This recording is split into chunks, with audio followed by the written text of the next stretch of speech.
So first chapter name nana introduction.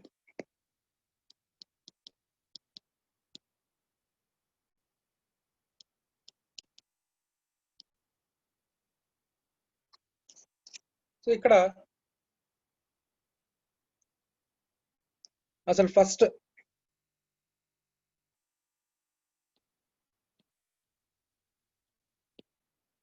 Economics అనేది origin అయింది 2 Greek words నుంచి అని చెప్తాడన్న. oikos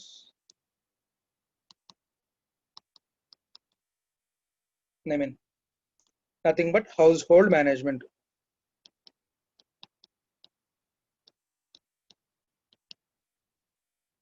that economics అనే దాన్ని అనే 2 వర్డ్స్ నుంచి గ్రీక్ వర్డ్స్ నుంచి ఎకనామిక్స్ అనేది వచ్చిందని చెప్తాడు. సో అసలు మన ఎకనామిక్స్ అనేది ఎందుకు చదవాలి, ఎకనామిక్స్ ఏంటి అంటే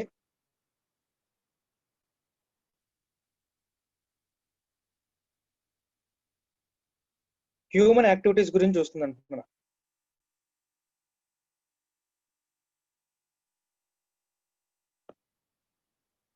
పొద్దున నిద్ర లేవడం, పళ్ళు తోముకోవడం, ఇవన్నీ కాదు.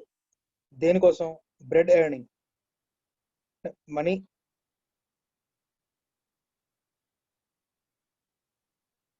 సో మనీ ఎర్నింగ్ కోసం ఏవైతే యాక్టివిటీస్ చేస్తున్నాడో ఆ యాక్టివిటీస్ గురించి చదవడం అనేది రైట్ మనం సెంట్రల్ పార్ట్ ఆఫ్ ఎకనామిక్స్ అవుతుంది.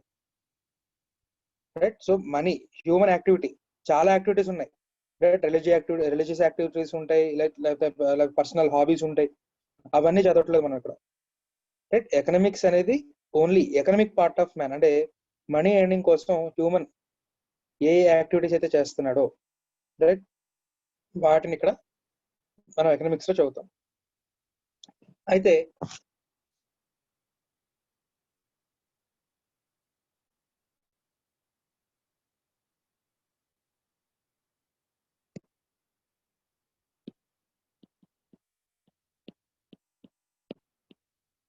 బేసిక్ ప్రాబ్లమ్ ఆఫ్ ఎకనామిక్స్ ఏంటి అంటే అసలు మన ఎకనామిక్స్ గురించి చదవాల్సిన మెయిన్ రీజన్ ఎక్కడ అరైజ్ అవుతుంది అంటే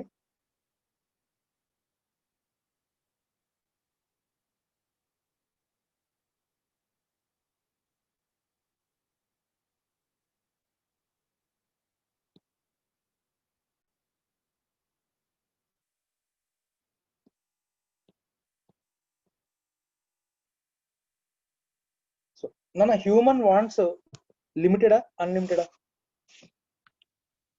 unlimited sir. So human wants are unlimited. మరి రిసోర్సెస్, ఆ వాంట్స్ ని తీర్చుకోవడానికి, ఆ వాంట్స్ ని సాటిస్ఫై చేసుకోవడానికి ఉండే రిసోర్సెస్ అన్లిమిటెడా?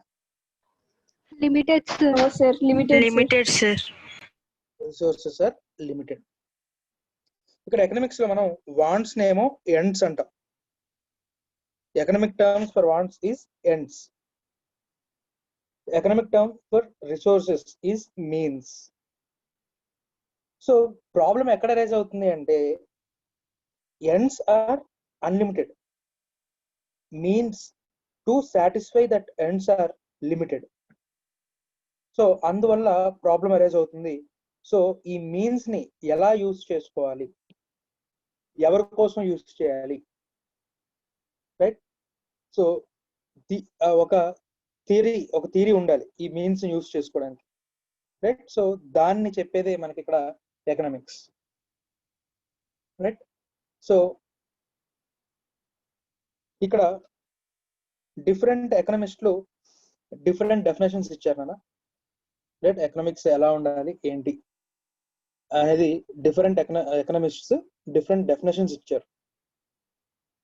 సో ఆ డెఫినేషన్స్ అన్ని కూడా మనం ఇక్కడ చూస్తాం.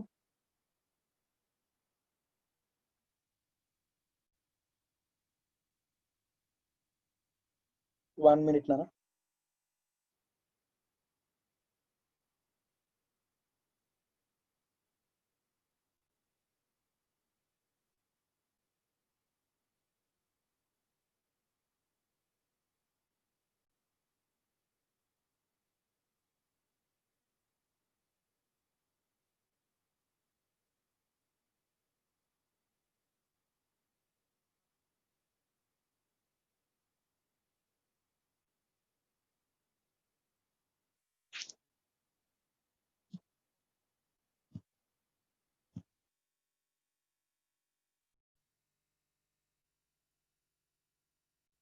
సో అందులో మనకి ఫస్ట్ డెఫినేషన్ అన్న వెల్త్ డెఫినేషన్. డిఫరెంట్ ఎకనామిస్టులు డిఫరెంట్ డెఫినేషన్స్ ఇచ్చారు ఎకనామిక్స్ కి అని చెప్పుకున్నాం. సో అందులో ఫస్ట్ది wealth definition given by Adam Smith.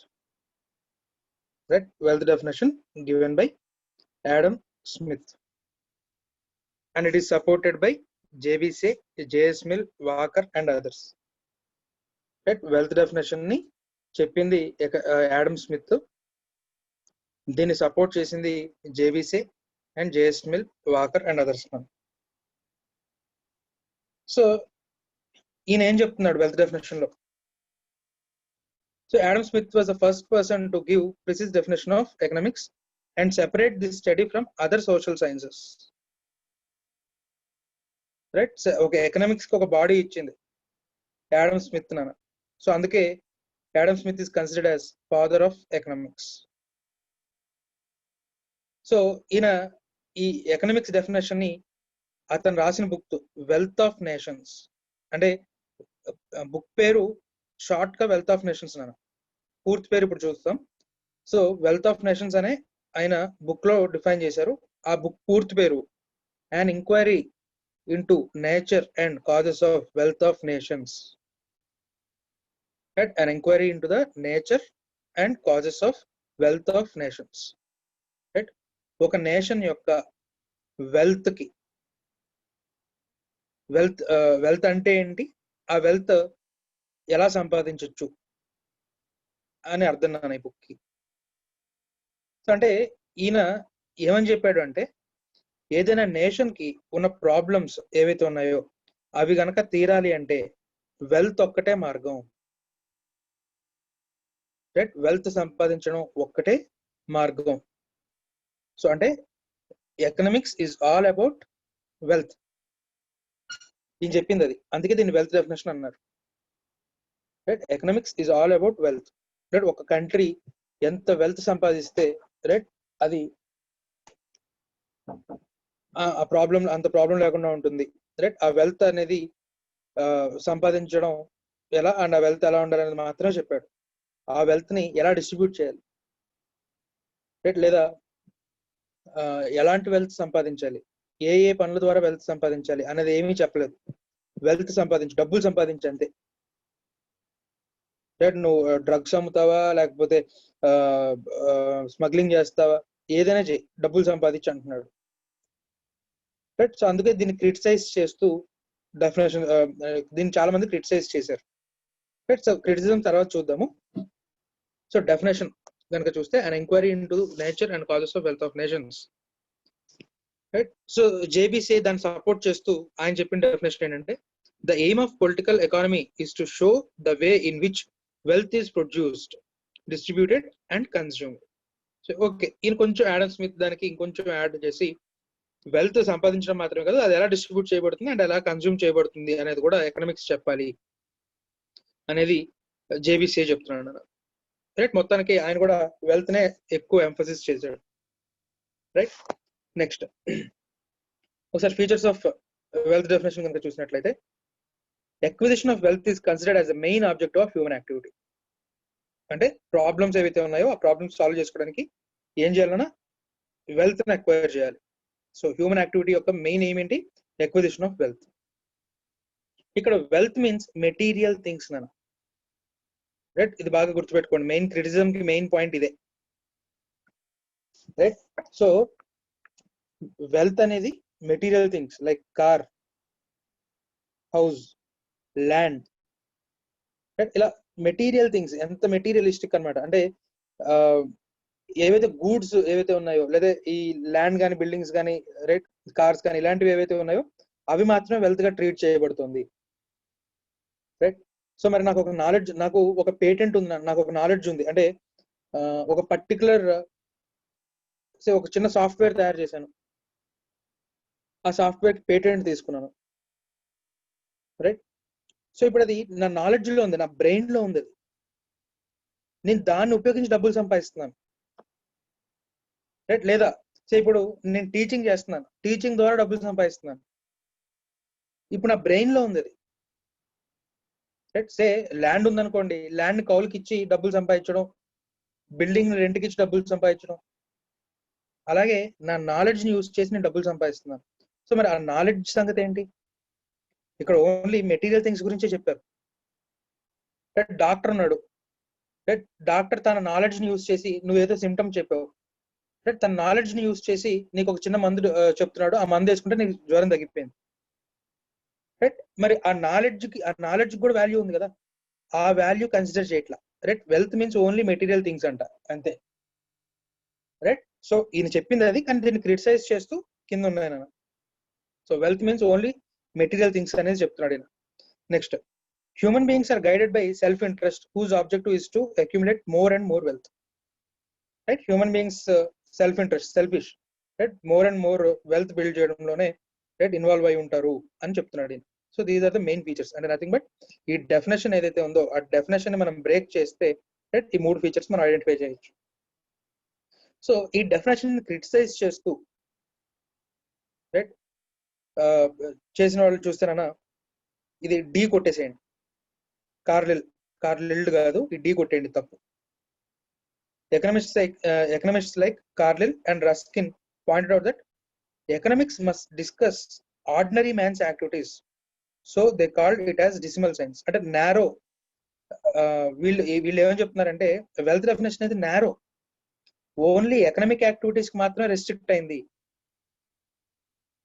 కానీ హ్యూమన్ యాక్టివిటీస్ మొత్తాన్ని కూడా డిస్కస్ చేయాలి, హ్యూమన్ బిహేవియర్ గురించి మొత్తం కూడా చెప్పాలి. రైట్, సో యాడమ్ స్మిత్ చెప్పిన డెఫినేషన్ ఏదైతే ఉందో డిసిమల్ అంటే చిన్నది నాన్న, రైట్, నారో, చాలా నారో సెన్స్ లో చెప్పారు అని చెప్తున్నాడు. రైట్, సో ఫస్ట్ క్రిటిసిజం ఏంటి? Decimal science, narrow in sense.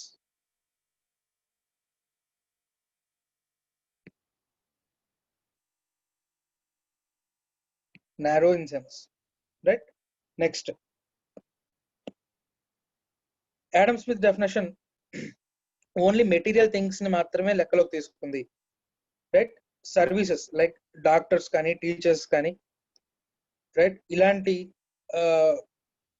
వాళ్ళ దగ్గర ఉన్న నాలెడ్జ్ ఏదైతే ఉందో దాన్ని వెల్త్ గా ట్రీట్ చేయాల. రైట్, కాబట్టి స్కోప్ ఈజ్ లిమిటెడ్ అంటున్నాడు.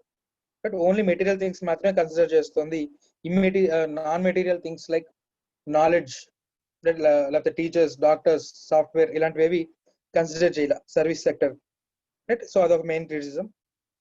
నెక్స్ట్, మార్షల్ ఏం చెప్తున్నాడు అంటే, మనం నెక్స్ట్ చదవబోయేది మార్షల్ డెఫినేషన్ అన్నా. సో మార్షల్ ఏమని చెప్తున్నాడు అంటే వెల్త్ ఒక్కటే మనకి మీన్స్ ఎండ్స్ అని చెప్పాను. రైట్, మీన్స్ అంటే ఏంటి? రిసోర్సెస్. ఎండ్స్ అంటే ఏంటి? వాంట్స్.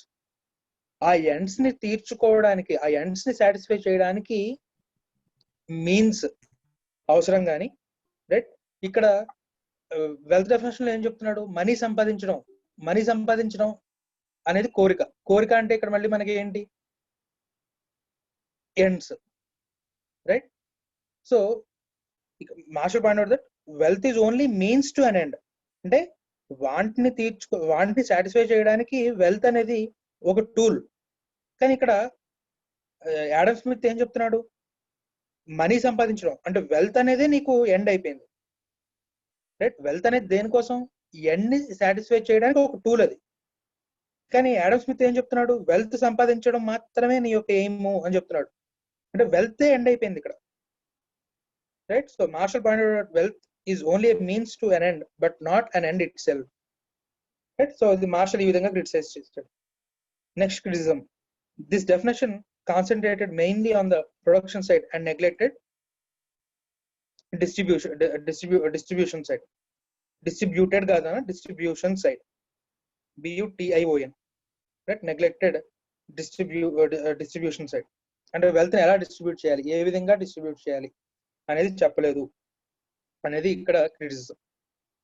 సో సింపుల్ గా చెప్పాలి అంటే డబ్బు సంపాదించు. ఒక ఎకనామిక్ ఒక కంట్రీకి చెప్తున్నాడు, నువ్వు డబ్బు సంపాదించవా నీ ప్రాబ్లమ్స్ అన్ని తీరిపోతాయి. Right, so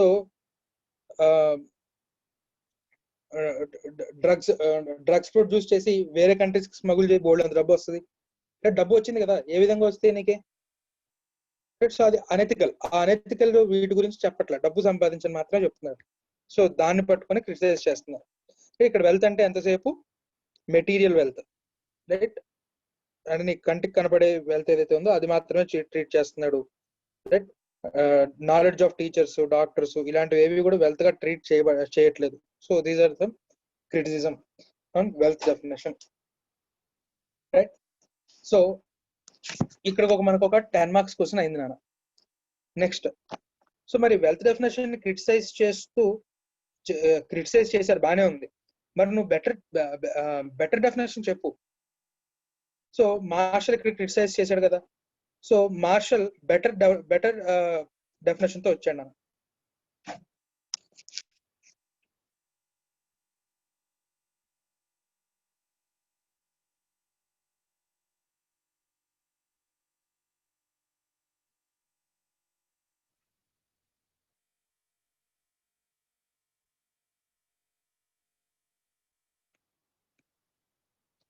so martial wealth definition లో ఉన్నటువంటి ప్రాబ్లమ్స్ ని, అంటే ఏవైతే క్రిటిసిజం చేశాడో ఆ క్రిటిసిజం ని దృష్టిలో పెట్టుకుని ఇంకో డెఫినేషన్ తీసుకొచ్చాడు నాన్న, రైట్? 1890లో. సో ఆయన చెప్తున్నాడు, according to Marshall, political economy or economics is study of mankind in the ordinary business of life, right? Okay, study of mankind in the ordinary business of life, right? ఇక్కడ ordinary life మళ్ళీ మధ్యలో business ఎందుకు వచ్చింది, మనం already starting లో చెప్పుకున్నాం. Ordinary life లో మనిషి చాలా పనులు చేస్తాడు, రైట్? హాబీ కోసం పెయింటింగ్ చేస్తాడు, రైట్? హెల్త్ కోసం వాకింగ్ చేస్తాడు, రైట్? ఫ్రెండ్స్ తో వెళ్ళి సినిమాలకు వెళ్తాడు, రెస్టారెంట్కి వెళ్తాడు, సోషలైజ్ అవుతాడు, రైట్? ఇవన్నీ కూడా యాక్టివిటీసే. కానీ we are concern with such activities which are restricted to earn money, right? Bread earning activities ఏవైతే ఉన్నాయో అది మాత్రం మనం కన్సిడర్ చేస్తున్నాం. సో అందుకే ఇక్కడ చెప్తున్నాడు, economics is study of mankind in the ordinary business of life, right? Business and nothing but being busy. ఏ విధంగా బిజీ, డబ్బులు సంపాదించడం కోసం ఏవైతే బిజీ అవుతున్నాడో అలాంటి యాక్టివిటీస్ ని చదువుతున్నాము అని చెప్తున్నాడు. ఫస్ట్ పాయింట్ ఏంటి? economics is study of mankind in the ordinary business of life. It examines that part of individual and social action, right? So individual and social action. So ee part to nana Marshall economics ni social science chesadu.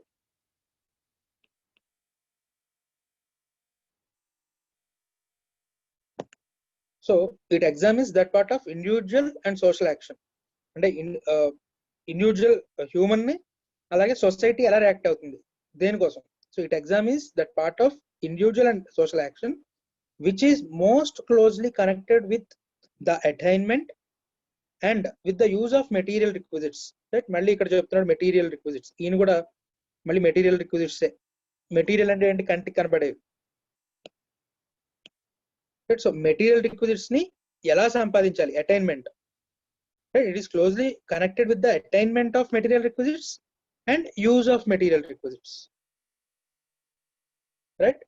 So ఈయన కూడా మళ్ళీ material requisites గురించి చెప్తున్నాడు, right? So మన definition ని ఈజీగా గుర్తుపెట్టుకోవాలంటే దాన్ని break చేయాలి. ఆ బ్రేకింగ్ నేను చెప్తున్నాను, right? So it examines that part of individual and social action which is most closely connected with attainment of material requisites and use of material requisites,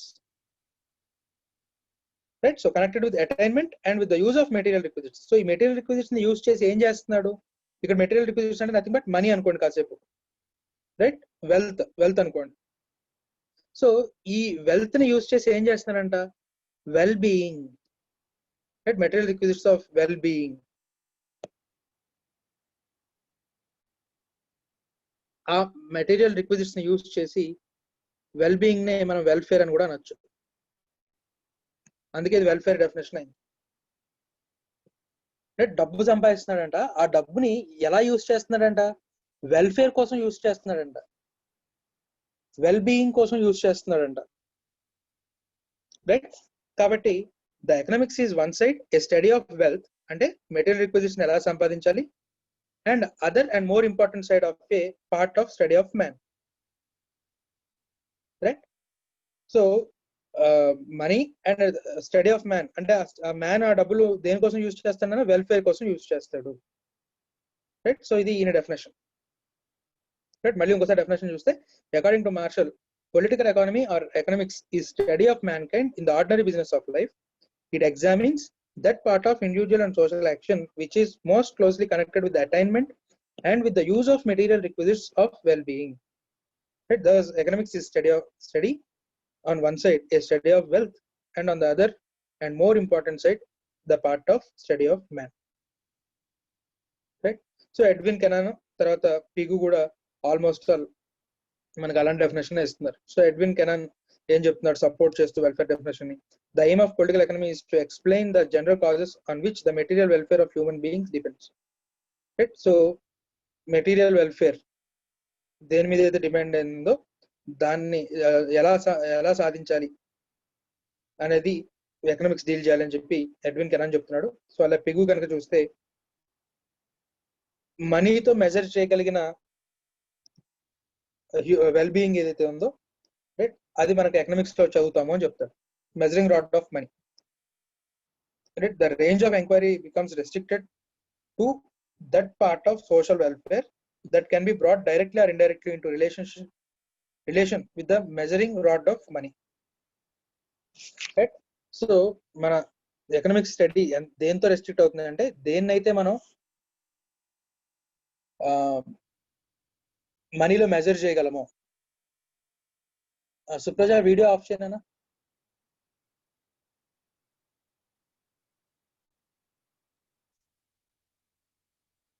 Supraja video of చేయి.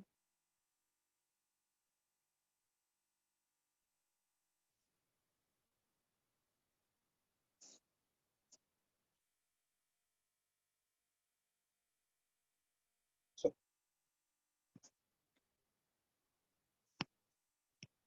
that part of social welfare that can be brought directly or indirectly into relation with the measuring rod of money.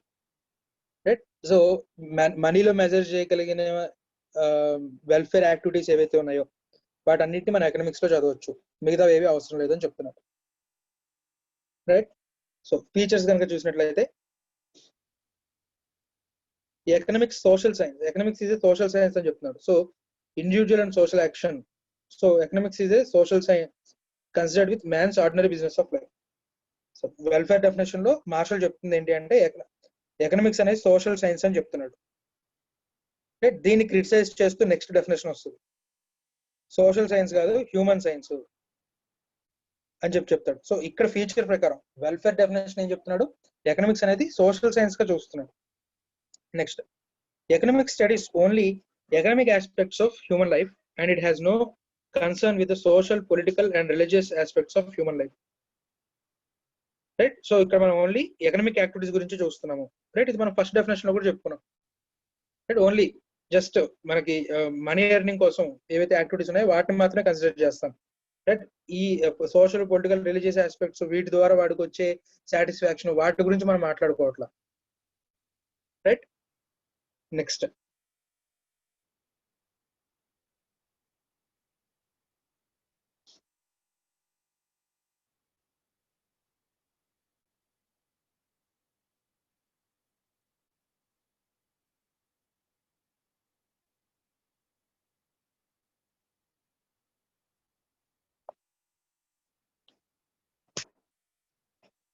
So material wealth సంపాదించి దాన్ని welfare కోసం use చేస్తాడు, ఆ part వరకు మనం చదువుతాం.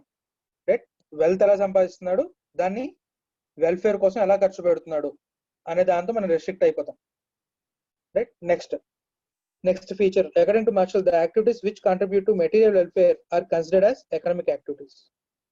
Right, so welfare, material welfare కోసం ఏవైతే హెల్ప్ చేస్తున్నాయో, రైట్, ఎకనామిక్ యాక్టివిటీస్, దాని గురించి మాత్రమే మనం ఎకనామిక్స్ లో చదువుతాం. ఎకనామిక్ యాక్టివిటీస్ గురించి మాత్రమే మనం చదువుతాము అని చెప్తున్నాం. Next, he gave primary importance to man and his welfare and to wealth as means for the promotion of human welfare. Right, so main emphasis దేని మీద చెప్తున్నాడన్నా man and his welfare. Right, one side study of wealth and other and important side human అని చెప్పుకున్నాం, man అని చెప్పుకున్నాం ఇందాక. Right. So ఆ part ఇది. So man and welfare, ఆ వెల్ఫేర్ ని ఎలా సాధించాలి, వెల్త్ ద్వారా ఎలా సాధించాలి అనే దాని మీద ఎంఫసిస్ చేస్తుంది. రైట్. సో ఇవి ఫీచర్స్ మనం, రైట్, 4 ఫీచర్స్. వీటిని క్రిటిసైజ్ చేశాడు రాబిన్స్. రైట్. రాబిన్స్ అనే అతను వెల్ఫేర్ డెఫినేషన్ ని క్రిటిసైజ్ చేశాడు. మార్షల్ ప్రపోజ్ చేసినటువంటి వెల్ఫేర్ డెఫినేషన్ ని క్రిటిసైజ్ చేశాడు. సో సోషల్ సైన్స్ కాదు, హ్యూమన్ సైన్స్. ఫస్ట్ క్రిటిసిజం ఏంటి, ఎకనామిక్స్ అనేది సోషల్ సైన్స్ అని చెప్పాడు మార్షల్. సోషల్ సైన్స్ కాదు, human science. Okay, society as a whole కూడా మనీని ఎలా యూజ్ చేయాలి ఏంటి అనేది, రిసోర్సెస్ ని ఎలా యూజ్ చేయాలి ఏంటి అనేది చదువుతుంది. కానీ హ్యూమన్ బిహేవియర్ గురించి ఇక్కడ మనం మెయిన్ ఎక్కువ ఆలోచిస్తున్నాం. తర్వాత చాప్టర్స్ లో మనం చూస్తాం, మన డిమాండ్ సప్లై ఇవన్నీ కూడా చూస్తాం. సే నీకు ఒక ప్రొడక్ట్ 100 రూపీస్ కనబడింది, నువ్వు కొనలా, నీకు ఆ ప్రొడక్ట్ కావాలనిపించింది కానీ రేట్ చూసి ఆగిపోయావు. అదే ప్రొడక్ట్ ఇంకొక షాప్ లో 70 రూపీస్ కనబడింది, ఈసారి నువ్వు కొన్నావు. రైట్. సో ఇలాంటి యాక్టివిటీస్ గురించి మనం ఎకనామిక్స్ లో చదువుతాం. సో అంతేగా సోషల్ బిహేవియర్ గురించి చదువుతాం, ఓకే, కానీ మోర్ ఇంపార్టెంట్ ఏంటి అంటే హ్యూమన్ బిహేవియర్ గురించి చదువుతాం ఇక్కడ మనం. రైట్. సో కన్స్యూమర్ బిహేవియర్ అని చదువుతాం. సో ఇవన్నీ కూడా మెయిన్ ఏంటంటే హ్యూమన్ సైన్స్ ఇది. రైట్. సోషల్ సైన్స్ కంటే కూడా మోర్ ఎకనామిక్స్ అనేది హ్యూమన్ సైన్స్ అని చెప్పి క్రిటిసైజ్ చేస్తున్నాడు. సో మార్షల్ ఏం చెప్పాడు, economics is social science. Robbins ఏం చెప్తున్నాడు, ఎకనామిక్స్ సోషల్ సైన్స్ కంటే కూడా ఎక్కువ హ్యూమన్ సైన్స్ అని చెప్పి చెప్తున్నాడు. రైట్. సో ఫస్ట్ క్రిటిసిజం అది. నెక్స్ట్ సేమ్ మళ్ళీ మార్షల్ ఎంతసేపు మెటీరియలిస్టిక్ వెల్త్ అని చెప్తున్నాడు తప్ప మళ్ళీ same services doctors teachers right వీళ్ళని కన్సిడర్ చేయట్లా. రైట్. సో అదొక criticism. Non material goods, right, అంటే టీచర్స్ కానీ services of teachers doctors, right. Software engineer ఉన్నాడు ఇక్కడ మీకు అంటే మెటీరియల్ ఇమ్మెటీరియల్ మీకు మెయిన్ డిఫరెన్స్ తెలియాలి అంటే, సో ఒక కుండలు తయారు చేసుకునేవాడు ఉన్నాడు, ఒక 10 కుండలు తయారు చేశాడు, దాన్ని నమ్మి డబ్బులు సంపాదించాడు, కనబడుతోంది. రైట్. సే ఒక మీ ఇంట్లో సిస్టమ్ సరిగ్గా వర్క్ చేయట్లేదు, ల్యాప్టాప్ ఏదో సరిగ్గా వర్క్ చేయట్లేదు. రైట్. ఒక కంప్యూటర్ ఇంజనీర్ వచ్చాడు, రైట్, దాన్ని ఏదో చిన్న చిన్న కాన్ఫిగరేషన్స్ మార్చేసి రైట్ మళ్ళీ వర్క్ అయ్యేలాగా చేశాడు. ఇక్కడ వాడు ఏం గుడ్ యూజ్ చేయలేదు, వాడు మైండ్ లో ఉన్నటువంటి నాలెడ్జ్ యూజ్ చేస్తే దాన్ని బాగు చేశాడు. ఇక్కడ మరి ఏం అబ్బాయి డబ్బులు సంపాదించాడు, నువ్వు వాడికి డబ్బులు పే చేస్తావు. రైట్. కంటికి కనబడేది ఏమమ్మాడు నీకు. సో అది ఏదైతే నాలెడ్జ్ ఏదైతే ఉందో దాన్ని ఇక్కడ వెల్త్ గా ట్రీట్ చేయట్లేదు అని క్రిటిసైజ్ చేస్తున్నాడు. ఎంతసేపు మెటీరియల్ వెల్త్, కంటికి కనపడే గూడ్స్ ఏవైతే ఉన్నాయో గూడ్స్ ని మాత్రమే వెల్త్ గా ట్రీట్ చేస్తున్నావు తప్ప services, right, teachers doctors services ని మీరు వెల్త్ గా ట్రీట్ చేయట్లేదు అని క్రిటిసైజ్ చేస్తున్నాడు. నెక్స్ట్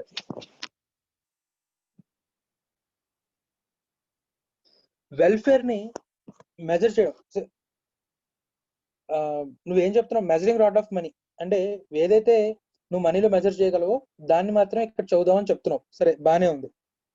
నువ్వు వెల్ఫేర్ ని ఎలా మెజర్ చేస్తావు? సే గవర్నమెంట్ పేదవాళ్ళందరికీ ఫ్రీగా రైస్ ఇస్తోంది. ఇప్పుడు ఆ రైస్ ని కన్స్యూమ్ చేయడం వల్ల నీకు ఎంత వెల్ఫేర్ వచ్చింది చెప్పమంటే వాడు చెప్పగలరా? ఓకే, నాకు ఈ రైస్ తినడం వల్ల నాకు 100 రూపాయల సాటిస్ఫాక్షన్ వచ్చింది, లేదా నాకు 200 రూపాయల సాటిస్ఫాక్షన్ వచ్చింది. రైట్. క్వాంటిఫై చేయగలమా? వెల్ఫేర్ ని క్వాంటిఫై చేయలేము. Right. Welfare cannot B quantified, measure చేయలేము వెల్ఫేర్. అండ్ వెల్ఫేర్ అనేది వేగ్ కాన్సెప్ట్. వెల్ఫేర్ అనేది వేగ్ కాన్సెప్ట్ అంటే దాని ఒక్కొక్కటి దృష్టిలో ఒక్కొక్కటి వెల్ఫేర్ అంటే టైం అండ్ ప్లేస్ బట్టి వెల్ఫేర్ మారిపోతూ ఉంటుంది. రైట్. సే మన లాంటి కంట్రీస్ లో ఆల్కహాల్ కన్సంప్షన్ రైట్ వెల్ఫేర్ గా ట్రీట్ చేయబడదు. రైట్. కానీ పోలార్ కంట్రీస్ లో వాళ్ళు ఆల్కహాల్ కన్స్యూమ్ చేయకపోతే కనుక చనిపోతారు ఆ చలికి. రైట్. అక్కడ ఆల్కహాల్ కన్సంప్షన్ అనేది వెల్ఫేర్, ఇక్కడ మనకు కాదు. So place to place, person to person ఈ వెల్ఫేర్ అనేది వెల్ఫేర్ కాన్సెప్ట్ అనేది మారిపోతూ ఉంటుంది. కాంక్రీట్ గా చెప్పలేవు ఇది వెల్ఫేర్ అంటే అని చెప్పి నువ్వు చెప్పలేవు. సో నువ్వు ఒక వేగ్ కాన్సెప్ట్ ని తీసుకొచ్చి దాని బేస్డ్ గా నువ్వు ఎకనామిక్స్ అనే దాన్ని డిఫైన్ చేస్తాను అనడం తప్పు. So welfare is a vague concept అని చెప్పి రాబిన్స్ చెప్తున్నాడు. Right. So critics point out that welfare cannot be measured. So అంటే క్వాంటిటేటివ్ మెజర్మెంట్ కుదరదు. And at the same time welfare అనేది vague concept, right, changes from time to time, place to place and person to person. Next Marshall ఏం చెప్తున్నాడు? Human welfare ని, so promotion of human welfare కోసం ఏదైతే నువ్వు wealth attain చేస్తున్నావో దాని గురించి చదువుతున్నావు అని చెప్తున్నాడు. రైట్. హ్యూమన్ వెల్ఫేర్ ని పెంచడం కోసం ఏవైతే నువ్వు వెల్త్ జనరేట్ చేస్తున్నావు, గూడ్స్ ప్రొడ్యూస్ చేస్తున్నావు, రైట్, దాని గురించి చదువుతావు అని చెప్తున్నాడు. కానీ మరి కంట్రీస్ డ్రగ్స్, ఆల్కహాల్ కూడా ప్రొడ్యూస్ చేస్తున్నాయి కదా, ఆల్కహాల్, టొబాకో, రైట్, ఇలాంటివన్నీ కూడా ప్రొడ్యూస్ చేస్తున్నాయి కదా. మరి అవి హ్యూమన్ వెల్ఫేర్ ని ప్రమోట్ చేస్తున్నాయా? మరి అయినా సరే అవి ప్రొడక్షన్ జరుగుతుందిగా, ఆ ప్రొడక్షన్ జరిగి దాన్ని అమ్మడం ద్వారా మరి దాని ద్వారా కూడా డబ్బులు వస్తున్నాయిగా, రైట్. కాబట్టి ఇక్కడ ఎకనామిక్స్ అనేది క్లాసిఫికేషన్ అయిపోయింది, రైట్. సో అంటే వెల్ఫేర్ ని ప్రమోట్ చేసే గూడ్స్, నాన్ వెల్ఫేర్ గూడ్స్ ఇలా క్లాసిఫై అవ్వడం వల్ల వెల్ఫేర్ ని ప్రమోట్ చేయని గూడ్స్ ప్రొడక్షన్ జరుగుతుంది. మరి వాటి గురించి చదవవా? రైట్. మరి వాటి ద్వారా మరి కొంతమందికి ఎంప్లాయ్మెంట్ వస్తుందిగా, రైట్. మరి వాటి గురించి మరి ఎకనామిక్స్ చెప్పదా అని చెప్పి క్వశ్చన్ చేస్తున్నాడు రాబిన్స్. కాబట్టి లిమిటెడ్ అయిపోయింది, scope of the economics is limited according to Marshall, right. Next ఇంకో criticism, another important criticism is that it is not concerned with the fundamental problem of scarcity of resources. Resources ఏవైతే ఉన్నాయో అవి scares, ఏవైతే ends ఏవైతే means ఏవైతే ఉన్నాయో అవి scares, limited ఉన్నాయి. నువ్వు వాటి గురించి చెప్పలేదే. రిసోర్సెస్ మనకి ఎండ్స్ ని సాటిస్ఫై చేసుకోవడానికి ఏవైతే రిసోర్సెస్ ఉన్నాయో అవి స్కేర్స్. నువ్వు ఆ స్కేర్సిటీ గురించి నువ్వు ఎక్కడా చెప్పలేదు అని చెప్తున్నాడు. సో ఈ పాయింట్ ని బేస్ చేసుకుని నెక్స్ట్ డెఫినేషన్ అన్న, రైట్, మనకి రాబిన్స్ డెఫినేషన్. ఈ పాయింట్ ని బేస్ చేసుకుని మనకి next definition, right, Robbins definition, right. So